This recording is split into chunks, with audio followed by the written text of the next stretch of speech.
Hello. So, I said I was going to make this video in September, and of course I didn't. And there's a very good reason I didn't make this video in September. It's because I just didn't have anything. I read 2 books, and then I was reading a third one, and then I just never did. I just never finished it. And I never finished it because, one, the first one I tried to read, I had to DNF after 1 or 2 chapters, 3 maybe, like 30 pages. It was one of the worst books I've ever read in my entire life. And then I tried to read another book, and I kind of never finished that either. Like, I'm still going to finish it. I just kind of stopped reading it because it was the summer, and then I stopped. So that's just getting replaced by a different book anyway. So I'm in the process of reading another one, and I'm actually halfway through that. That's only going to be 3 more days, and then I'm going to be done. But, yeah. So I'm just going to review the DNF'd book as the third book, because I think there is a lot of reasons of why I stopped reading it.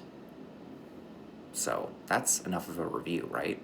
Anyway, the first book I read during the summer, believe me, this was during the summer. As soon as I said I couldn't read during the summer, I'm pretty sure I read this immediately after. But of course I wanted to save the video for 3 books, right?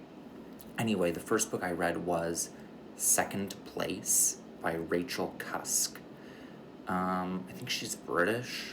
I think she is. Anyway, this book I gave it a 3.75 out of 10, which is 7.5 stars. No, 3.75 out of 5, which is 7.5 stars out of 10. This book is one of those short books that kind of feels like it does what it needs to do, but not much more. You know what I mean? This book had very interesting writing, I guess, and very interesting language, a very interesting protagonist who's kind of dramatic. You know what I mean? She's overly dramatic. She is exaggerating, I guess, kind of everything in her life because she's into art, I guess. It's basically a story of her taking her daughter and her daughter's new boyfriend of sorts to the Second Place, which is practically like a cottage, and I guess they live there. I haven't read this book in 6 months, of course. I read it 6 months ago.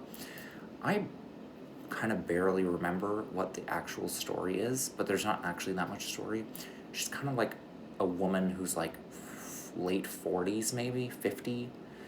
Who's kind of horrified by what she's seen in parts of the world, and she's trying to reconnect with her own life and her kid, I guess. But she has this new boyfriend who's not the kid's father, and she's writing the whole book to this man named Jeffers. But I don't think it's ever revealed to us who this man is or how she's related to him. I don't know. Yeah, this is kind of in the same vein of Convenience Store Woman. But Convenience Store Woman was a little more straightforward, where this was a little more meandering kind of book, but it was super, super short. I think it also only took 5 days to read, maybe. Because I'm a slow reader. Mostly because I have to make myself read. Anyway, after that, I read the book, non-fiction. I read a book called This Boy's Life, a memoir, and I gave it 4 out of 5 stars, which is 8 out of 10. This was slightly better than Second Place, but completely different. This was one of those books that was it's memoir. It's really only about his life as a child, really. And I also barely remember this book either, but it was every part of it always felt like kind of reading about normal life, but a kind of exciting normal life. You know what I mean? Like the kind of life that you wish you had insight into. You know what I mean? Like, kind of how do these people end up the way they are, almost. Not necessarily for this character, but that's kind of what it felt like.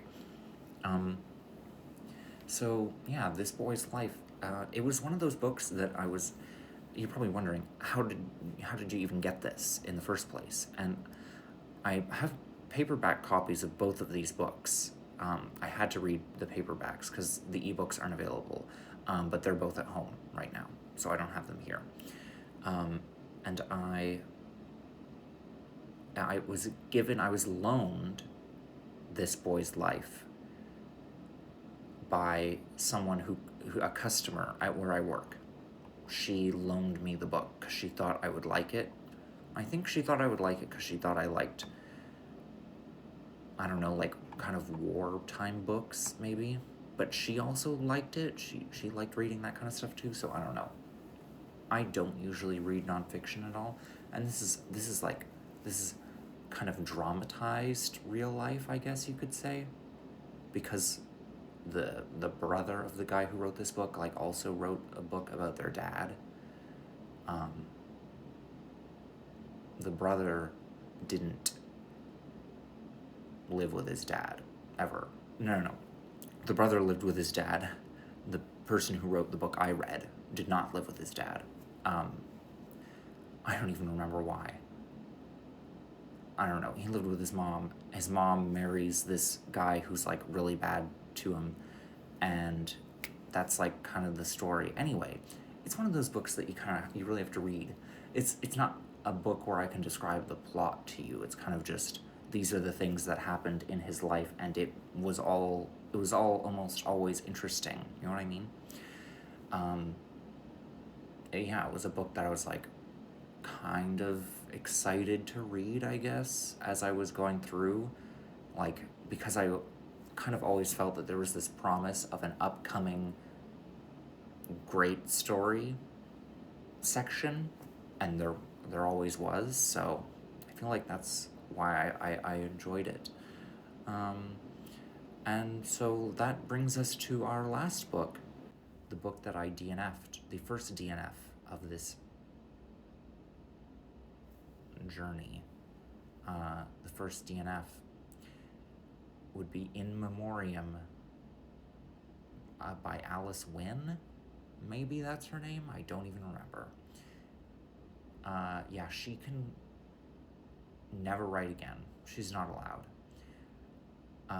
It is a book about these World War I lovers. Ooh, but they're hiding it from each other, and they don't want to admit to each other that they like each other. And it reads exactly like a Wattpad fanfiction. That is the kind of quality of storytelling you're getting, masked under like the most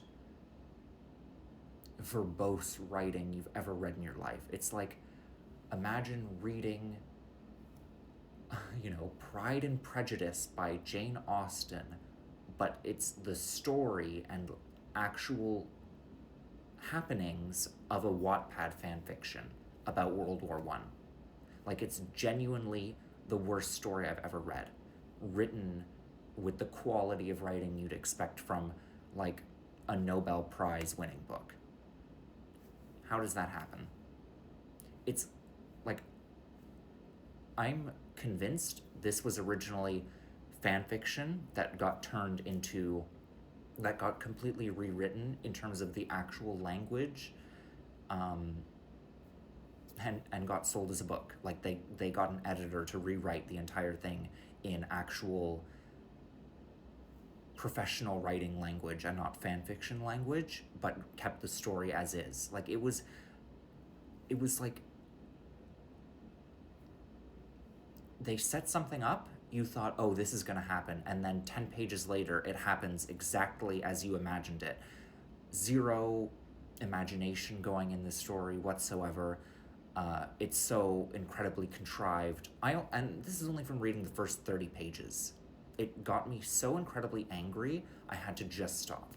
I had to stop. I could not go more than one night reading this book. because that's how stupid everything was. It was literally, it was like I had paid like $30 to read the shittiest World War I fan fiction you've ever heard of. Like, it could have come straight from Wattpad and had like 100 reads.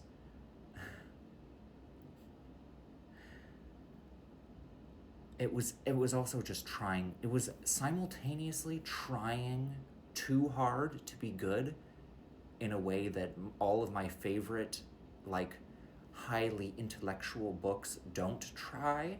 They don't necessarily try so hard. They just kind of are dense in that way. Whereas this book is so explicitly trying to be dense and kind of confusing that it ends up being so predictable.